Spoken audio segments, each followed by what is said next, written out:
እንዴት አላችሁ? የምንወዳችሁና የምናከብራችሁ አድማጮቻችን 433 ከይሳት ጀምሮ ወደ እናንተ ይደርሳል።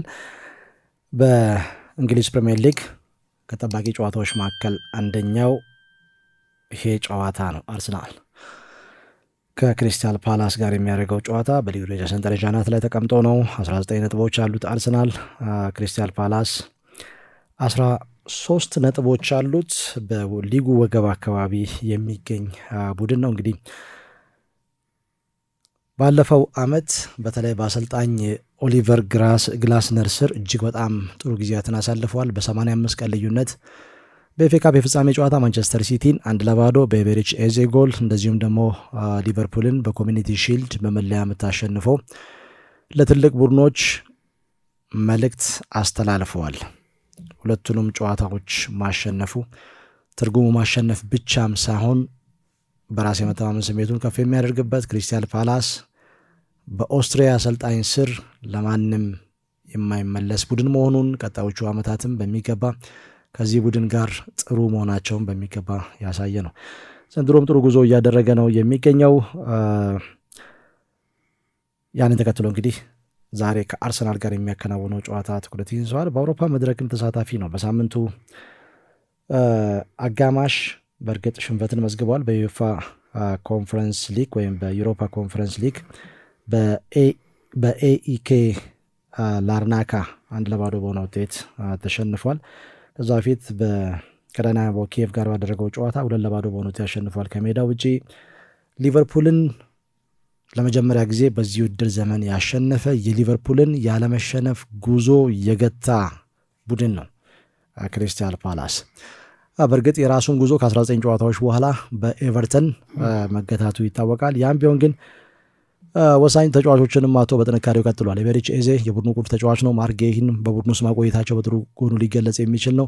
ዦን ፊሊፕ ማቴታ የፊት መስመሩን የሚመራ ተጫዋች ነው። ከዛ ውጭ ከጀርባው ኢስማኤል ያሳርና እንደዚሁም ደግሞ ዳይቺ ከማዳ እንደዚሁም ደግሞ የርሚ ፔኖ ሌላኛው በዚህ ረገድ የሚጠቀሱ ተጫዋቾች ናቸው። በ3-4-2-1 ፎርሜሽን የሚጫወት ነው አርሰናል። በ4-2-3-1 ፎርሜሽን ይገባል ተብሎ ይጠበቃል። በዚህ ጨዋታ ምክንያትነት የሚቀርበው ማርቲን ኦዴጋርድ የለም። ያን ተከትሎ ማርቲን ዙቢሜንዲ፣ ዴክላን ራይስ እና እንደዚሁም ደግሞ ኤቤሬቺ ኤዜ የሚሰለፉ በመሆናቸው ምክንያት ነው ትኩረት ይስባል። ኤቤሬቺ ኤዜ የቀድሞ ክለቡን በተቃራኒ የሚገጥምበት ጨዋታ ነው። ከ2020 በኋላ ለመጀመሪያ ጊዜ ክሪስታል ፓላስን በተቃራኒ የሚገጥምበት ጨዋታ ነው። ከኪፒአር የደቡብ ለንደን ክለብ ከተቀላቀለ በኋላ ያለ ጥርጥር ከማንቸስተር ዩናይትድ እና ብራይተን ኤንድ ሆቭ አልቢዮን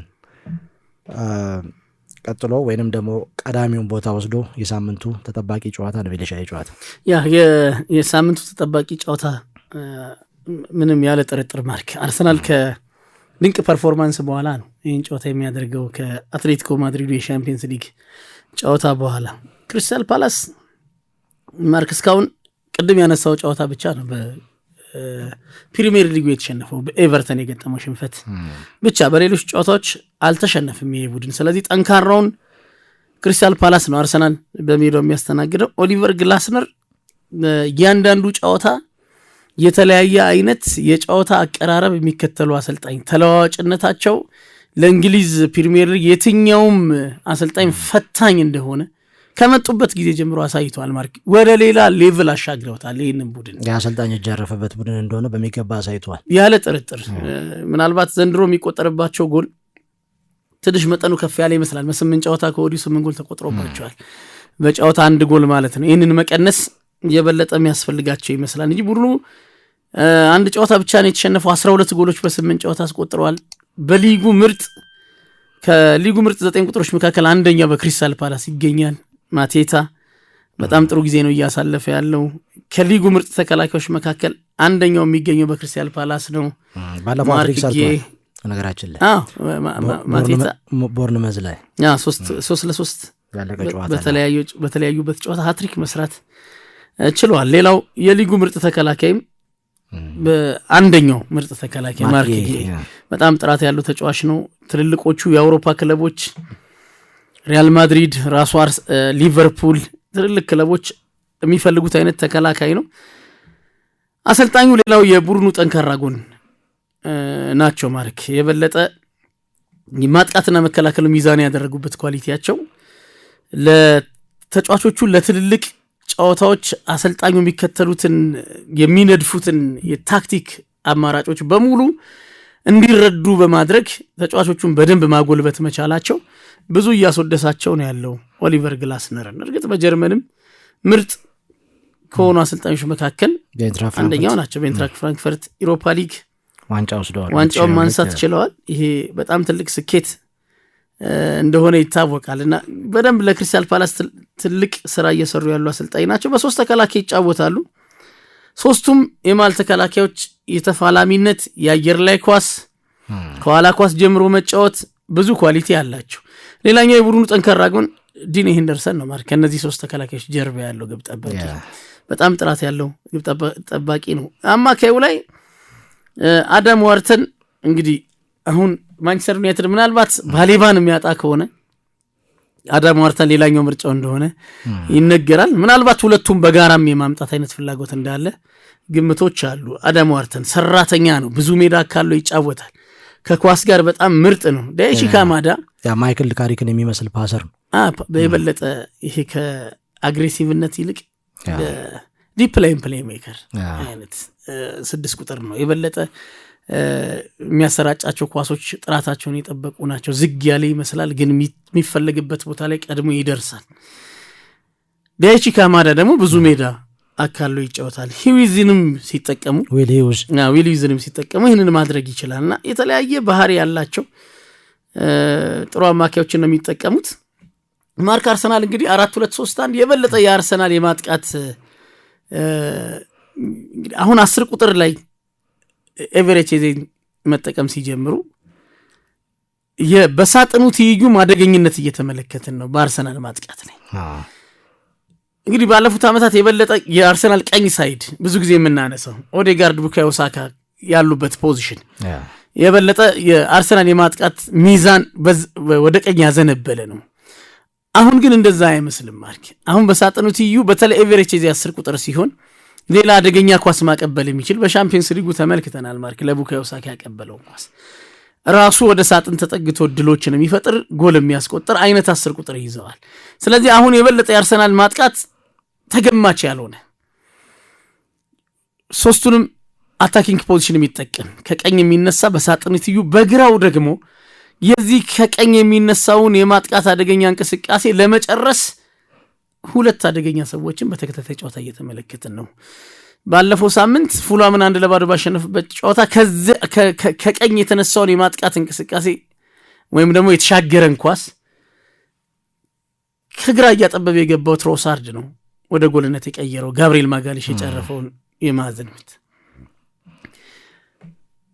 በአትሌቲኮ ማድሪድ ጨዋታ ጋብሪኤል ማርቲኔሊን ሲያደርግ ተመለከተ። ለጎሉ የበለጠ ቅርብ ሆነው እንዲጫወቱ ጎሎችንም እንዲያስቆጥሩ እድል የሚሰጥ እንቅስቃሴ ነው በትክክል። ስለዚህ ሶስቱም ቦታዎች ላይ አደገኛ ሆኗል። አሁን የአርሰናል ማጥቃት 9 ቁጥሩ ላይ እንግዲህ የኤቨሬች 10 ቁጥር ሆኖ መጫወት ብቻ ሳይሆን የቪክቶር ዮኬሬሽ 9 ቁጥር መሆን በተለይ ከዚህ ከሌላኛው ፖዚሽን ኳሱ ከሌለበት ፖዚሽን የሚመጣውን የማጥቃት አደገኝነት ተቃራኒ ቡድን መከላከል ትኩረት እንዳያደርግበት ሆኗል ማርክ። የበለጠ ትኩረቶች 9 ቁጥሩ ላይ ከመሆኑ ጋር በተያዘ ማይክል አርቴታ ይህንን አስተያየት ሰጥቷል ማርክ። ከአትሌቲኮ ማድሪድ ጨዋታ በኋላ የበለጠ ዮኬሬሽ ትልቅ አገልግሎት እየሰጣቸው እንደሆነ ከጎል ማስቆጠርም በላይ ለቡድኑ ማጥቃት ትልቅ አስተዋጽኦ እያደረገ እንደሆነ አሰልጣኙ ማይክል አርቴታ ይህን አስተያየት ሰጥቷል። ስለዚህ የበለጠ ብዙ ጎል እየተቆጠረበት ያለው የኦሊቨር ግላስነር መከላከል በዊንግ ባኮቹ የበለጠ ካልታገዘ የበለጠ ወደኋላ ተመልሰው ይህን ማድረግ ይችላሉ። ሁለቱም የመስመር አማካዮች ዳንኤል ሙኔጅ እና ታሪክ ሚሼል ይህንን ማድረግ ይችላሉ። በደንብ ወደኋላ ናቸው። በ3 ተከላካዮች የሚጫወቱ ቡድኖች ዊንግ ባክ ላይ የሚጠቀሟቸው ተጫዋቾች በአብዛኛው ታታሪነታቸው ከፍ ያለ ነው። ኮሪደሩን ሙሉ ሸፍነው የሚጫወቱ ናቸው። ቁልፉ ቦታ እሱ ከመሆኑ ጋር በተያያዘ ማርክ ምክንያቱም ከጀርባ የሚታው ስፔስ በጣም ለተቃራኒ ቡድን ማጥቃት ተስማሚ ነው። ስለዚህ የተዉትን ስፔስ በፍጥነት በማገገሚያ ሩጫ መጥተው መዝጋት አለባቸው። በማጥቃቱ ላይ እነሱ የማይሳተፉ ከሆነ የቡድኑ ማጥቃት በቁጥር በጣም ይሳሳል። ስለዚህ በሁለቱም ሳጥኖች ጊዜውን የጠበቀ ሩጫ ለማድረግ ይገደዳሉ እና ጥሩ ስታሚና ያላቸው የሰራተኝነት ጥያቄ የማይነሳባቸው ማጥቃት መከላከልም ኳሊቲ ያላቸው ተጫዋቾችን ነው ብዙ ጊዜ በሶስት ተከላካይ የሚጫወቱ አሰልጣኞች በዊንግ ባክ ሚና የሚመርጧቸው። ለዚህ ተስማሚ ናቸው። ግን የበለጠ የቡካዮ ሳካን እንቅስቃሴ ለመቆጣጠር ታሪክ ሚሸል ወደኋላ እየተመለሰ ማርክ ጌም በደንብ መርዳት ይኖርበታል። ከዚህ ሜዳ የሚነሳውን አደገኛ እንቅስቃሴ ኦቨርሎድ የማድረግ ነገር ብዙ በአርሰናል የምንመለከት ጋብሪኤል ማርቲኔሊ ሆነ ትሮሳርድ፣ ምናልባት ትሮሳርድ ጨዋታውን የሚጀምር ይመስላል። እነዚህን ሁለት ተጫዋቾች የማፈራረቅ ፍላጎት በማይክል አርቴታ በኩል ያለ ይመስላል። በፉላም ጎል ያስቆጠረውን ትሮሳርድ ነው በአትሌቲኮ ማድሪድ ተጠባባቂ አድርጎ ማርቲኔሊ ነው የተጠቀመው። ስለዚህ ምናልባት ትሮሳርድ ጨዋታውን ሊጀምር የሚችልበት እድል ይኖራል የሚል ግምት አለኝ። የትሮሳርድን አደገኛ ሩጫዎች ወደ ሳጥን የበለጠ ተጠግቶ የሚጫወትበትን እድል ስለሰጠው የኬሬጅ መኖር የክሪስ ሪቻርድስ እና ዳንኤል ሙኒዝ ጥምረት የበለጠ ትኩረት ማጣት የሌለበት አይነት ይመስላል። ማርክ ትኩረታቸውን ካጡ ትሮሳርድ የበለጠ አደገኛው ተጫዋች ነው። በአርሰናል መከላከል በኩልም ቀላል ፈተና ይኖራል የሚል እምነት የለኝም። እርግጥ የአርሰናል መከላከል በጣም ጥብቅ ነው፣ በጣም የተዋሃደ ነው። 3 ጎል ብቻ አስተናገደ። 3 ጎል ብቻ የተቆጠረበት ማርክ በሁሉም ውድድሮች ምናልባት በሻምፒየንስ ሊግ 1 ጎል በአትሌቲኮ ማድሪድ ተቆጥሮበት በሻምፒየንስ ሊግም አልተቆጠረበትም። በፕሪሚየር ሊግ ብቻ ከማንቸስተር ሲቲ፣ ኒውካስል ዩናይትድ እና ሊቨርፑል 4-0 ነው 2-0 የአትሌቲኮ ማድሪድንም ጨዋታ ያሸንፈው እና በጣም ከባድ የመከላከል ውህደት ያለው ቡድን ነው የማይክል አርቴታ ቡድን እና እስማኤል አሳር፣ የረሚ ፒኞ እና ጆን ማቴታ ጥያቄው እሱ ጋር ነው የሚነሳው። ሚሊሻ ልክ በሊቨርፑል ጨዋታ ላይ እንደተመለከት ነው በአንድ ዲፌንሲቭ ሚድፊልደር ብቻም ሳይሆን በሁለት ዲፌንሲቭ ሚድፊልደር በተለይ ኳስ ከኋላ ለማስጀመር አርሰናል ጥረት ሲያደርግ በማርቲን ዙቢሜንዲ ብቻ ይህንን ፕሬሲንግ መቋቋም የሚችል አይመስለኝም። ስለዚህ ዴክላን ራይስ የበለጠ ጊዜውን ወደኋላ ተመልሶ እሱን በማገዝ ላይ ትኩረት ሊያደርግ ይችላል። ያ ደግሞ ምናልባት ኤቤሪች ኤዜን በሁለቱ የመሃል ተጫዋቾች በአዳም ዋርተን እና ዊል ሂውዝ መሃል ብቻውን እንዲቆይ ሊያደርገው ይችላል። ስለዚህ የሪካርዶ ካላፊዮሪ በዚህ ጨዋታው ጉልበትም ስለሚፈልግ ሊሰለፍ ይችላል ተብሎ ይጠበቃል። የበለጠ እሱን እንደ ሌላ የማጥቃት ባህሪ ያለው ተጫዋች በዛ መስመር ፊት ላይ ለሚጫወተው ወይ ጋብሪኤል ማርቲኔሊ ወይንም ደግሞ ሊያንድሮ ትሮሳር ወደ ውስጥ ሰብረው ገብተው የአጥቂ መስመሩን ቁጥር ከፍ እንዲያረጉ ለኤቤሪቼ ኤዜም ድጋፍ እንዲያረጉ የሪካርዶ ካላፊዮሪ ወይም ማይልስ ሉዊስ ስኬሊ ኦቨርላፕ ማድረግ እጅግ በጣም አስፈላጊ ነው የሚሆነው። አለበለዚያ ማቴታ ሁለቱን የመሃል ተከላካዮች ዊሊያም ሳሊባ እና ገብርኤል ማጋሊሽን ከዛ ውጪ ከሱ ጀርባ ያሉት ሁለቱ ተጫዋቾች የርሚ ፒኖ እና እንደዚሁም ደግሞ እስማኤል አሳር የበለጠ ትኩረት ሊያደርጉበት ይችላሉና የዛሬው ጨዋታ ላይ ትንሽ ከኋላ መስርቶ ለመውጣት የሚኖረው ፈተና ቀላል አይመስለኝም። በዚህ አጋጣሚ እንግዲህ ማርክ በቅርብ ጨዋታዎች የተመለከትነው የጋብርኤል ማጋሊሽ ረዣዥም ኳሶች እጅግ አስፈላጊ ይመስላሉ። የበለጠ በድፍረት ከሜዳው ወጥቶ ፕሬስ አድርጎ የሚጫወት ቡድን ነው ኦሊቨር ግላስነር ቡድን ከትልልቅ ቡድኖች ጋር ጭምር። ይህን ማድረግ ብዙ ስጋት የለባቸው። ደግሞ አሰላልፉን ስትመለከተው በመጀመሪያ በተለያዩ ጨዋታዎች የተመለከት ናቸው የበለጠ ፕሬስ ለማድረግ ተስማሚ አይነት ተጫዋቾችን የሚጠቀሙ ከመሆናቸው ጋር በተያዘ ዙቢሜንዲ ትኩረት ማዕከል ሊሆን ይችላል። ሉዊስ ስኬሊን የሚጠቀም ከሆነ ማይክል አርቴታ ኢንቨርት ስለሚያደርግ ሉዊስ ስኬሊ ቅድም አንተ ያነሳውን ዴክላን ራይስን በዛ ቦታ እንዲገደብ ላይ ያደርገው ይችላል የበለጠ የሱ ቦታ ላይ ስለሚገባ። ግን ካላፊዮሪን የሚጠቀም ከሆነ የበለጠ የውጭውን ኮሪደር እየተጠቀመ ቡድኑ ማጥቃት የበለጠ ቡድኑ ዊርዙን እንዲያገኘው ማድረግ እድል ይሰጣል። ረዣዥም ኳሶች ከተከላካዮቹ የሚጣል ከዳቪድ ራያ የሚጣሉ ረጃጅም ኳሶች የበለጠ ለአርሰናል ማጥቃት ጠቃሚ የሚሆኑባቸው የጨዋታ ክፍል የሚኖር ይመስለኛል። በሙሉ ጨዋታውም ባይሆን በጨዋታው ሂደት እንደ አስፈላጊነቱ ይህንን ለመጠቀም ይገደዱባቸው ሲቹዌሽኖች ይኖራሉ የሚል እምነት አለ። ማርክ የበለጠ አማካዩ ላይ አካላዊ ፍልሚያዎች የሚበዙበትም ጨዋታ ይሆናል። ሂዊዝ ታታሪ ነው፣ አንድ ለአንድ የበለጠ አግሬሲቭ ነው። ስለዚህ አማካዩ ላይ የሚኖረው የአንድ ለአንድ ፍልሚያም የጨዋታው ወሳኝ ነገር ነው ብዬ ነው ማምነው። ማርክ ዦን ፊሊፕ ማቴታ ከሚጠበቁ ተጫዋቾች መካከል አንደኛው ነው። በዚህ ውድድር ዘመን ለንደን ላይ ክሪስታል ፓላስ ለንደን ላይ ባደረጋቸው ያለፉት 9 የፕሪሚየር ሊግ ጨዋታዎች ይሄ ተጫዋች 8 ጎሎችን አስቆጥሯል። ከዛ ውጪ ካለፉት 8 የለንደን ደርቢ ጨዋታዎች 5 ጎሎችን አስቆጥሯል። በዚህ በኩል ከአንዲ ጆንሰን 2004-5 የውድድር ዘመን ብዙዎቻችን እናስታውሷለን። ራሰ በረሃ ወይም መላጣ ተጫዋች ነው ይሄ ተጫዋች።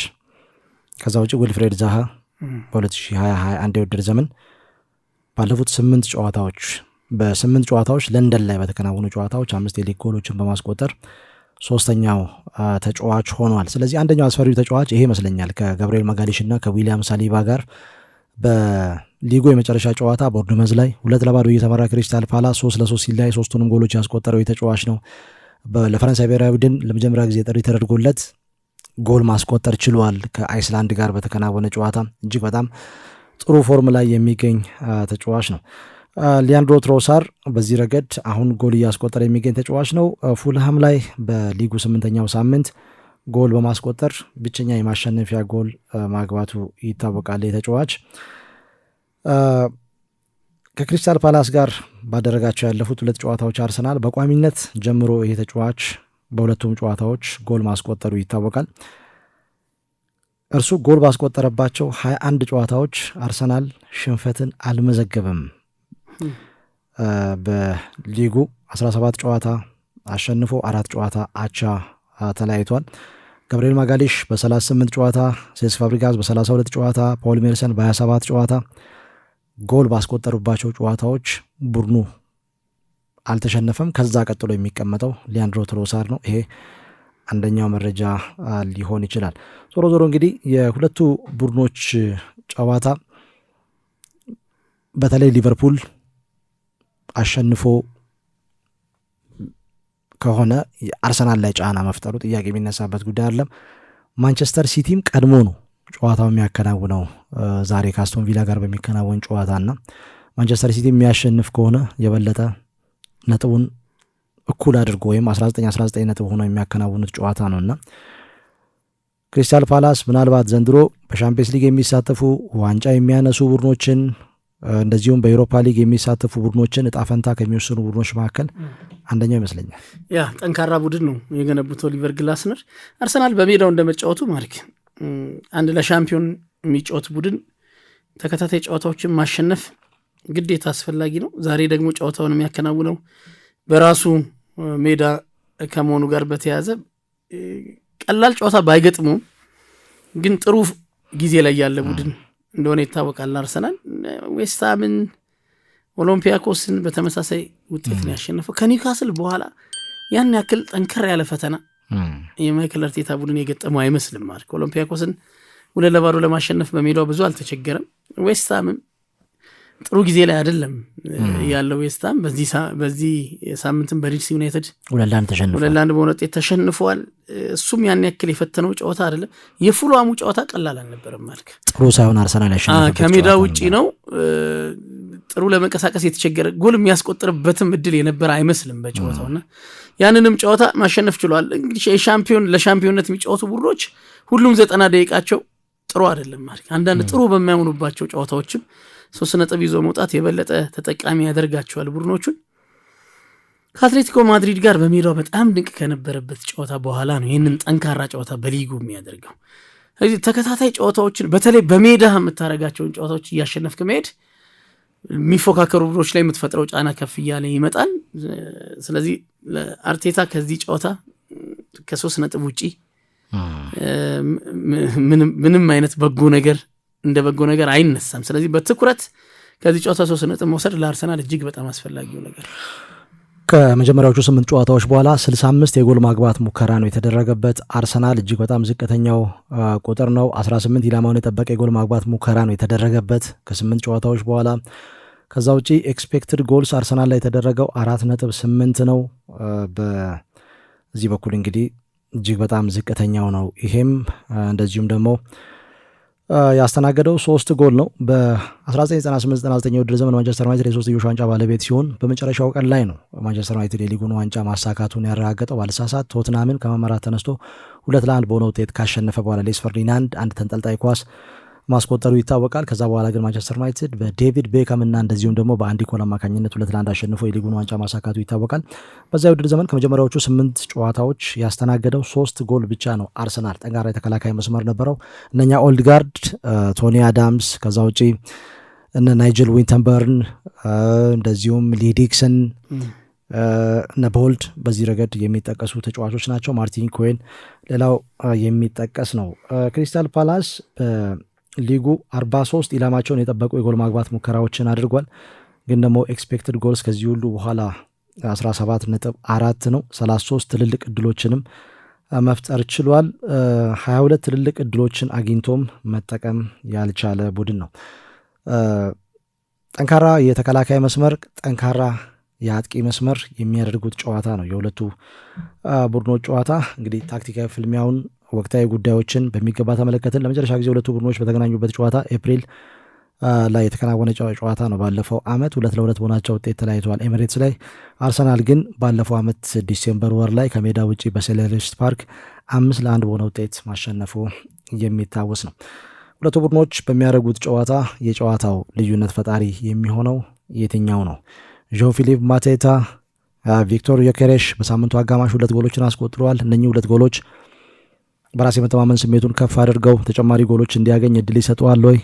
ከዛ ውጪ በቢውልድ አፕ ሲወጣ እንዴት ነው የሚወጣው? ይህንንም ከግምት ውስጥ ማስገባት ያስፈልጋል። በማርቲን ዙቢሜንዲ ብቻ ሊወጣ ይችላል ወይስ ዴክላን ራይስ ወደኋላ ተመልሶ እንደዚሁም ማይልስ ሉዊስ ስኬሊ የሚሰለፍ ከሆነ ኢንቨርት አድርጎ ለዙቢሜንዲ ድጋፍ ይሰጠውና የዦን ፊሊፕ ማቴታ፣ የርሚ ፒኖ እና እንደዚሁም ደግሞ ሌላኛው ተጫዋች እስማኤል ያሳር የነኝን ጫና በዚህ አይነት መልኩ በመቋቋም ሊጫወት ይችላል። ካልሆነ ረዣዥም ኳሶችን ከዴቪድ ራያ በተደጋጋሚ ልንመለከት እንችላለን ወይ? ትኩረትን ይስባል። ኤቤሪቼ ኤዜ ሌላው ትኩረት የሚስብ ተጫዋች ነው። የቀድሞ ክለቡን በተቃራኒ የሚገጥም ነው የሚሆነው። ከ2021 እስከ 2024/25 የውድድር ዘመን ከዚህ ቡድን ጋር ጥሩ ቆይታ ነበረው። በተለይ በተጠናቀቀው የውድድር ዘመን ቡድኑ የኮሚኒቲ ሺልድ እና እንደዚሁም የኤፍ ኤ ካፕ ዋንጫ ሲያነሳ ሁለቱንም ዋንጫዎች አብሮ ማሳካቱ ይታወቃል። በአርሰናል ቢያድግም ወይም ከ6 እስከ 11 ዓመቱ በአርሰናል ቢቆይም የበለጠ ወደ ከፍታ ወይንም ደግሞ ከፍ ወደ አለ ምዕራፍ የተሸጋገረው ወደ ክሪስታል ፓላስ ካመራ በኋላ እንደሆነ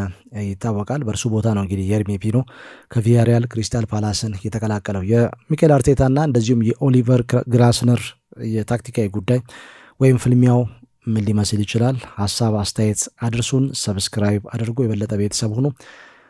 ይህንን ጨዋታም በቀጥታ ወደ እናንተ ከ10 ሰዓት ጀምሮ የምናደርስ ነው የሚሆነው። አርሰናል ከክሪስታል ፓላስ 433 በአራዳ ኤፍኤም 95.1።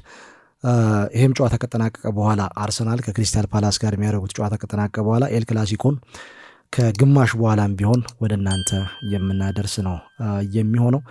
ስላዳመጣችሁን ከልብ እናመሰግናለን።